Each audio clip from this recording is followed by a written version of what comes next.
वल्क़लमि वमा यस्तूरून। नाज़रीन अस्सलामु अलैकुम वरहमतुल्लाहि वबरकातुह। सीधी बात की ताज़ा तरीन खबरों में आप लोगों का इस्तकबाल है। आइए सबसे पहले आज की सुर्खियों पर नजर करते हैं। कांग्रेस का मोदी हुकूमत पर बड़ा इल्जाम, हुकूमत ने धोखे से पास कराया तलाक़े सलासा बिल। राज्यसभा तिब्बी आलात के लिए कानून बनाए हुकूमत, कांग्रेस का मुतालबा। आजम खान के मेंबर असेंबली बेटे अब्दुल्ला आजम को पुलिस ने हिरासत में लिया, जांच में रखना डालने का इल्जाम। आजम खान के खिलाफ गोलबंद होने वाले खवातीन अरकान के उन्नाव मामले पर पूरा असरार खामोशी, आखिर क्यों? ताजिर या तो मुल्क छोड़ रहे हैं या खुदकुशी कर रहे हैं, ममता बनर्जी का बयान। केरला के त्रिशूर में यूथ कांग्रेस कारकुन नौशाद का पीट पीट कर कत्ल कर दिया गया। उन्नाव असमत दरी कुलदीप सेंगर ने ही कराया हादिसा, मेरे पास सबूत मौजूद, मुतासिरा के चचा का दावा। उन्नाव रेप केस, नामजद मुलजिमों में योगी के वजीर का दामाद भी शामिल। उन्नाव असमत दरी, योगी हुकूमत ने चीफ सेक्रेटरी बराए दाखिला को हटाया, 26 अफसरों के तबादले। दुनिया भर से 11 लाख आज़मीन हज फरीज़े हज की अदायगी के लिए सऊदी अरब पहुंचे। नवजोत सिंह सिद्धू को मिल सकती है दिल्ली कांग्रेस की कमान। जम्मू कश्मीर में अमरनाथ यात्रा के बाद कभी भी हो सकते हैं असेंबली इंतखाबात। बीवी को हलाक करने पर सीनियर ईरानी सियासतदान को सजाए मौत। शिमाली कोरिया ने फिर मिसाइल तजुर्बा कर दिया, जनूबी कोरिया की तशवीश में इजाफा। अमरीकी सदर नस्ल परस्त है, अमरीकी राय दहिंदगान की राय। सऊदी अरब ने तुर्की के ट्रॉलरों को कस्टम पर रोक लिया। सऊदी अरब ने कंदहार हरात हाईवे पर नस्ल बम फट पड़ा, दर्जनों हलाक, कई जख्मी। अमरीकी पॉलिसियां खलीज अमन की दुश्मन है, दुनिया नोटिस ले, हसन रूहानी का बयान। अफगानिस्तान खौफनाक बम धमाके में 34 अफराद हलाक, मुताद्दिद जख्मी। तुर्की फौजी दस्ते शामी सरहद पर पहुंच गए। नाज़रीन अस्सलामु अलैकुम वरहमतुल्लाहि वबरकातुह। सीधी बात की ताज़ा तरीन खबरों में आप लोगों का इस्तकबाल है। मैं अंसार अजीज़ नदवी आज की खबरों की तफसीलात लेकर आप लोगों की खिदमत में हाजिर हूँ। नाज़रीन, तफसीलात में जाने से पहले आपको इत्तला कर दूं कि आज का प्राइम टाइम शाये हो चुका है, जो अहम तरीन मौज़ूआत पर और उन्वानात पर शामिल है। जाएँ, देखें और दूसरों को ज़रूर शेयर करें। वह नाज़रीन, आज की पहली खबर नई दिल्ली से। 3 तलाक बिल मंगल को राज्यसभा में पास हो गया। इस बिल को राज्यसभा में पास कराने के पीछे हुकूमत की मुअस्सर हिकमत अमली और बेहतरीन फ्लोर मैनेजमेंट बताया गया है। 3 तलाक बिल पास हो जाने के बाद एक तरफ जहां बीजेपी में जश्न का माहौल है, वहीं अपोजिशन जमातों ने इसे चाल और धोखा बताया है। राज्यसभा में leader opposition Ghulam Nabi Azad, Trinamool Congress Derek O'Brien और कांग्रेस लीडर आनंद शर्मा ने इसे जमहूरियत की शिकस्त करार दिया। अपोजिशन का कहना है कि इख्तिदार में बैठी हुकूमत जमहूरियत की परवाह नहीं करती। अपोजिशन लीडर गुलाम नबी आज़ाद ने कहा, हुकूमत ने हमसे पूछा था कि आप कौन से बिल सिलेक्ट कमेटी को भेजना चाहेंगे। उन्होंने हमें 23 बिल की फहरिस्त दी थी। हम चाहते थे कि इनमें से कम निस्फ को भेजा जाए। उन्होंने कहा कि जितना हो सके इतना कम करो, इसलिए अपोजिशन ने 6 बिल को A क्लास और 2 बिल को B क्लास में रखा था। गुलाम नबी आज़ाद ने कहा कि हमने जिन 6 बिलों को लेकर इत्तेफाक जाहिर किया था और जिस बिल को सेनेट कमेटी के पास भेजा जाना था, उसमें 3 तलाक बिल भी शामिल था। उन्होंने कहा कि हुकूमत मुस्लिम खवातीन तहफ़्फ़ुज़ हुकूक पर बिल 2019 को आज लाने वाली थी, जिसे गलत तरीके से कल ही पेश कर दिया गया। आज़ाद ने कहा कि इस बिल को पेश करने की इत्तला हमें काफ़ी ताख़ीर से दी गई, जिसकी वजह से हम अपने अरकान को इस बिल की इत्तला भी नहीं दे सके। आज़ाद ने इल्ज़ाम लगाया है कि हुकूमत अपनी मनमानी से हर इदारे को एक शोबे की तरह ही चलाना चाहती है। एक और खबर नई दिल्ली से। राज्यसभा में कांग्रेस के नायब रहनुमा आनंद शर्मा ने बुध को ऐवान में मुल्क में एक मल्टीनेशनल कंपनी की तरफ से घटिया मसनूई कोयले यानी हिप की फराहमी का मामला उठाया और मेडिकल आलात के सिलसिले में कानून बनाने का मुतालबा किया। शर्मा ने ऐवान में वक्फे सिफर के दौरान ये मामला उठाते हुए कहा कि गैर मुल्की कंपनी ने मुल्क में ऐसे मसनूई कोयलों की फराहमी की जिस पर बाकी दुनिया में पाबंदी लगा दी गई है। जिन लोगों को हिप लगाए गए थे उनमें बहुत से इंतकाल कर गए हैं। शर्मा ने कहा कि मामला सामने आने पर कंपनी को फी शख्स 25 लाख रुपए का मुआवजा देने की हिदायत दी गई है। अब खबर यूपी से। समाजवादी पार्टी लीडर आजम खान के मेंबर असेंबली बेटे अब्दुल्ला आजम को पुलिस की कार्रवाई में रखना डालने के इल्जाम में हिरासत में लिया गया है। मदरसे आलिया से चोरी हुई किताबों के मामले में आज दूसरे दिन भी पुलिस जौहर यूनिवर्सिटी में छापामारी कर रही थी। इसी दौरान पुलिस की कार्रवाई में रखना डालने के इल्जाम में अब्दुल्ला आजम सवा से मेंबर असेंबली हैं, उनको गिरफ्तार कर लिया गया है। एसपी डॉक्टर अजय पाल ने बताया कि काम में रुकावट डालने की वजह से उन्हें हिरासत में लिया गया। अभी उन्हें कहां ले जाया गया इसकी जानकारी नहीं मिल सकी। बता दें कि कल पुलिस ने जौहर यूनिवर्सिटी से चोरी हुई 2000 किताबों को बरामद किया था।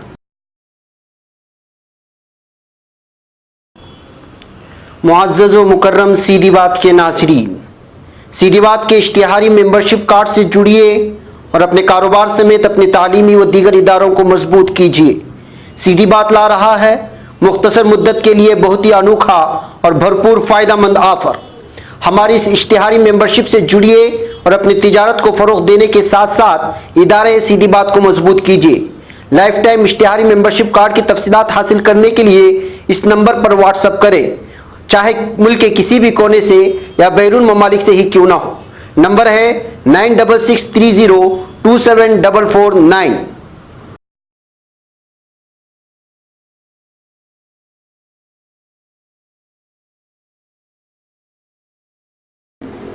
एक और खबर नई दिल्ली से। आजम खान ने लोकसभा में स्पीकर की आदमी मौजूदगी में ऐवान की निजामत कर रही रमा देवी को लेकर जो बयान दिया था, इस पर लोकसभा में जबरदस्त हंगामा मच गया था और तमाम मुंतखब खवातीन अरकान ने आजम खान के खिलाफ परचम बुलंद कर दिया था।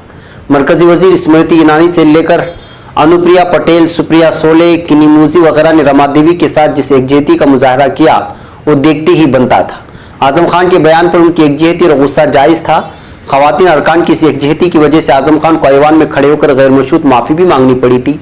हैरत की बात यह है कि आजम खान के बयान के खिलाफ जिस गुस्सा और एकजहती का मुजाहरा इन खवातीन अरकान ने किया था, लेकिन इन तमाम खवातीन अरकान ने उन्नाव की रहने वाली इज्तिमाई असमत दरी की मुतासिरा के साथ जो सड़क हादसा पेश आया और उस पर इन खवातीन अरकान में से किसी ने भी कोई बयान जारी नहीं किया। उन्नाव रेप मुतासिरा जिस गाड़ी में अपने घर वालों के साथ रायबरेली जेल में बंद अपने चचा से मिलने जा रही थी, इस कार को ट्रक ने इतनी जबरदस्त टक्कर मारी कि उसकी खाला और चची का मौके पर ही इंतकाल हो गया और मुतासिरा लड़की अस्पताल में जिंदगी और मौत की जंग लड़ रही है। अब खबर मगरबी बंगाल से। ताजिरों और सनतकारों के जरिए खुदकुशी किए जाने या फिर हिंदुस्तान छोड़कर दूसरे मुल्क में क़याम करने की खबरों पर मगरबी बंगाल की वज़ीर आला ममता बनर्जी ने अफसोस का इजहार किया है। उन्होंने सवाल किया है कि अगर सभी सनतकार इस तरह मुल्क छोड़ देते हैं या खुदकुशी कर लेते हैं तो क्या आपको नहीं लगता है कि ये मुल्क के लिए खतरनाक इशारा है? मैं आज अफसरदा महसूस कर रही हूँ क्योंकि ये सनत या ज़राअत का मुस्तकबिल नहीं होना चाहिए। अब खबर केरला से। केरला के त्रिशूर में यूथ कांग्रेस कारकुन के पीट कर कत्ल करने का मामला सामने आया है। बताया जा रहा है कि हमला करने वालों की तादाद 8 थी। कांग्रेस कारकुन का नाम नौशाद बताया जा रहा है और इसकी उम्र 43 साल थी। नौशाद का कत्ल त्रिशूर के चौकट में गुज़िश्ता शब हुआ।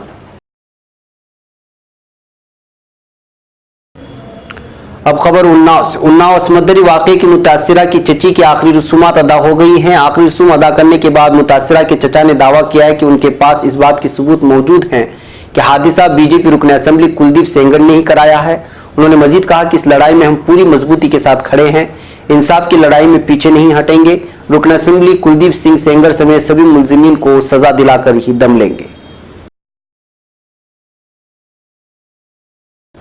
अब खबर लखनऊ से। सड़क हादसे में शदीद तौर से जख्मी जिंदगी और मौत की लड़ाई लड़ रही उन्नाव रेप केस मुतासिरा के मामले में मरकजी जांच एजेंसी सीबीआई की जानिब से दर्ज किए गए नामजद मुलजिमों की फहरिस्त में उत्तर प्रदेश की योगी हुकूमत के एक वजीर के दामाद का नाम भी शामिल है। रायबरेली के गुरु बख्शगंज इलाके में इतवार को हुए सड़क हादसे में शदीद तौर से जख्मी उन्नाव रेप केस की मुतासिरा उसके वकील को वेंटिलेटर पर रखा गया है। इस हादसे में मुतासिरा की चची और उनकी बहन की मौत हो गई है।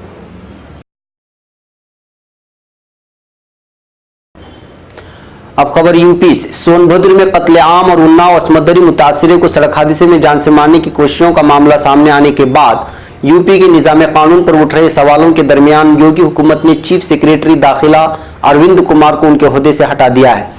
उनकी जगह अब additional chief secretary information Unesh Kumar Awasthi को नया चीफ सेक्रेटरी बराए दाखिला बनाया गया है। अरविंद कुमार को ट्रांसपोर्टेशन महकमे में चीफ सेक्रेटरी के ओहदे पर भेजा गया। इसके साथ ही गुज़िश्ता 3 महीने से खाली ज़राअती प्रोडक्शन कमिश्नर के ओहदे पर भी एडिशनल चीफ सेक्रेटरी आर के तिवारी को तैनात कर दिया गया है। अब खबर लखनऊ से। दुनिया भर से कमोबेश 11 लाख आज़मीन हज फरीज़े हज की अदायगी के लिए सऊदी अरब पहुंच गए हैं। इनमें ज़्यादा तादाद इंडोनेशिया से ताल्लुक़ रखने वाले हुज्जाज की है। उनके बाद बेतरतीब हिंदुस्तान, पाकिस्तान और बांग्लादेश से ताल्लुक़ रखने वाले हुज्जाज किराम हैं। इस वक्त लाखों हाजी मक्का मुकर्रमा में मौजूद हैं। वो उम्रे की अदायगी, तवाफ़ बैतुल्लाह और दूसरी इबादत में मसरूफ़ है। एक बड़ी तादाद मदीना मुनव्वरा में रोज़े रसूल सल्लल्लाहु अलैहि वसल्लम की ज़ियारत का शर्फ हासिल कर रही है और मस्जिद नबी सल्लल्लाहु अलैहि वसल्लम में इबादत और रियाजत में मसरूफ़ है। सऊदी हुकूमत के मुकर्ररा करदा हज कोटा के मुताबिक इंडोनेशिया से 2.5 लाख और हिंदुस्तान और पाकिस्तान से 2-2 लाख आज़मीन हज के लिए पहुंचेंगे।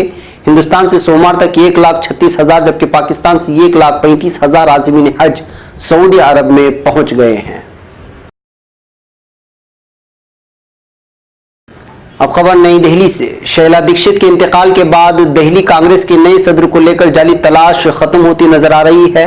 जराये के मुताबिक साबिक क्रिकेटर और पंजाब हुकूमत में वजीर रहे कांग्रेस लीडर नवजोत सिंह सिद्धू को यह जिम्मेदारी सौंपी जा सकती है। सिद्धू ने गुज़िश्ता 6 जून को पंजाब के वजीर आला कैप्टन अमरिंदर सिंह के जरिए महकमे तब्दील किए जाने के बाद तकरीबन 1 माह से जायद वक्त के बाद काबीनी वजीर से इस्तीफा दे दिया था।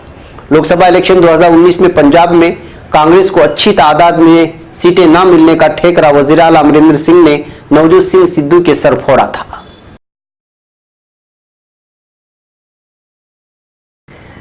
अब खबर जम्मू कश्मीर से। आज दिल्ली में Jammu Kashmir BJP cover group की मीटिंग हुई, जिसमें जम्मू कश्मीर असेंबली इंतखाबात, तंजीमी तोसिया, रुकनीत मुहिम और रियासत की तरक्की को लेकर गौर खोज किया गया। मीटिंग के बाद जम्मू कश्मीर बीजेपी की रियासती सदर रविंद्र रैना ने असेंबली इंतखाबात को लेकर एक बड़ा ऐलान कर दिया और कहा कि अमरनाथ यात्रा के बाद कभी भी रियासत में असेंबली इंतखाबात हो सकते हैं। अब खबर ईरान से। खबर रसा इदारे DPA ने ईरानी अदालती तर्जुमान गुलाम हुसैन इस्माइली के हवाले से मंगल के दिन बताया है कि ईरान की नुमाया सियासतदान मोहम्मद अली नजफी को सजाए मौत सुना दी गई है। मुल्की न्यूज एजेंसी ISNA के मुताबिक अदालत में नजफी पर यह जुर्म साबित हो गया था कि उन्होंने अपनी बीवी मेत्रा उस्ताद को गोलियां मारकर हलाक किया है। ईरानी मीडिया के मुताबिक मेत्रा उस्ताद 66 साल मोहम्मद अली नजफी की दूसरी बीवी थी। इस केस के तफसीलात सामने नहीं आई हैं, ताहम इत्तलात है कि मुलजिम ने इल्जाम आयद किया था कि मेत्रा ने उन्हें धोखा देते हुए एक नौजवान से जिनसी रवाबित कायम कर लिए थे।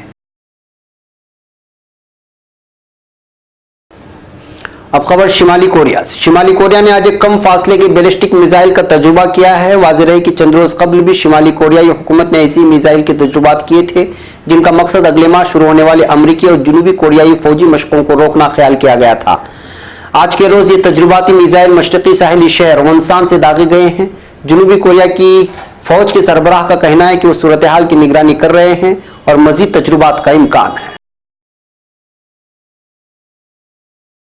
अब खबर अमेरिका से। मुत्तहिदा अमेरिका में राय दहिंदगान के निस्फ ने सदर डोनाल्ड ट्रंप के नस्ल परस्त नजरियात का मालिक होने का इजहार किया है। क्वीन पैक यूनिवर्सिटी के जेर एहतिमाम मुल्कगीर सर्वे के नताइज के मुताबिक राय दहिंदगान के 51% ने ट्रंप को नस्ल परस्त पाया है तो 45% ने नस्ल परस्त न होने की सोच को बयान किया है। इस तहकीक की रूह से ट्रंप को नस्ल परस्त मानने वाले सफेद फार्म राय दहिंदगान की शरह 46% है तो यह शरह सियाह फार्म शहरियों में 80% तक जा पहुंची है। अब खबर सऊदी अरब से। तुर्क ड्राइवरों में से आरिफ ओराल ने कहा है कि हम इस्कंदरून बंदरगाह से निकलने के बाद 21 जुलाई को सऊदी अरब के शिमाली मगरिब से बहर अहमर की तरफ खुलने वाली दूबा बंदरगाह पर पहुंचे। उन्होंने कहा कि बंदरगाह पर सरकारी कंट्रोल के बाद सऊदी हुकाम ने हमें रोक रखा है और 10 दिन से हमें मुल्क में दाखिले की इजाजत नहीं दी गई है। ओराल ने कहा है कि सऊदी कस्टम हुकाम ने या फिर बंदरगाह के दीगर मुलाजिमीन ने उन्हें कुछ नहीं बताया कि उन्हें इंतजार क्यों करवाया जा रहा है या फिर उन्हें मुल्क में दाखिले की कब इजाजत दी जाएगी। उन्होंने कहा कि हमारे ट्रकों का माल टेक्सटाइल और ग़िज़ाई मसनूआत पर मुश्तमिल है। हम घरों से दूर बैठे हैं और हमारे कुंबे हमारे बारे में अंदेशों का शिकार हैं। ट्रॉलर ड्राइवर आरिफ ओराल ने कहा है कि अगर शदीद गर्मी की वजह से हमारे बाद साथी बीमार हो गए हैं। तुर्की की वजीर तिजारत रुखसार पैकजान ने ऊबा बंदरगाह पर रोके गए तुर्क ट्रॉलरों के बगैर किसी मसले के कस्टम से निकल सकने के लिए अपने सऊदी मुखातिबीन के साथ टेलीफोन पर बात की है।